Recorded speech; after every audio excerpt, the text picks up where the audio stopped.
You don't do white families like this in the Camelback corridor. You're not going to do black families like this anymore. They ought to be ashamed of themselves.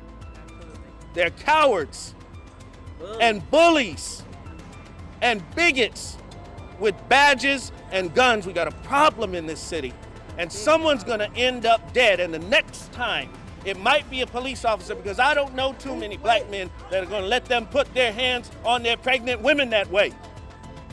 A family is suing the Phoenix Police Department after they say officers used excessive force. And this whole thing started with a shoplifting incident involving a doll. But even though there is video of this incident, police experts are telling us tonight there are crucial gaps in this story. Our Max Gordon breaks down what we see on that video and what we don't see, and he joins us live tonight. Max? The family says police approached them in an apartment complex parking lot where they were dropping their daughter off for childcare. Now, none of the officers were wearing body cameras, and for between 5 to 10 minutes, we don't know exactly what happened. But as the incident escalated, people began filming on their phones.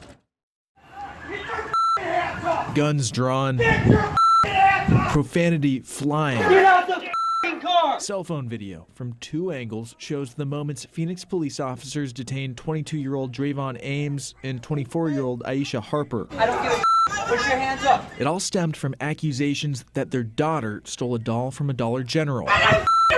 But both Ames and Harper were later released and no charges were filed. If that's the way you typically stop people of color or anybody in this city, you are asking for problems in the streets of this city. Now the family is suing Phoenix PD, saying officers used excessive force after approaching their car without lights or sirens. We parked into the complex, dropping our daughter off to the babysitter. Next thing you know, a police officer, or we didn't know who he was, random guy comes up to the car, opened the door, banging on the window with a gun, said he's going to shoot us in our face, telling us to get out of the car. We don't know who he is. The family says between 5 to 10 minutes went by from when officers first approached and when people started filming. The whole shebang was racist. But police experts say there's lots of missing information here. You know nothing about what led up to this encounter. You know nothing about what radio traffic transpired. We know nothing about the officer's state of mind as to what they believe and what their perceptions were. And while it's not clear if officers knew it at the time, Ames currently has a pending charge of aggravated assault on an officer from October of last year. Police officer has every right to go home at the end of their shift as anybody else does. So were these officers being overly aggressive, or does the tape only tell half the story? You always treat people nicely and with respect, but you do not know who they are or what they're about.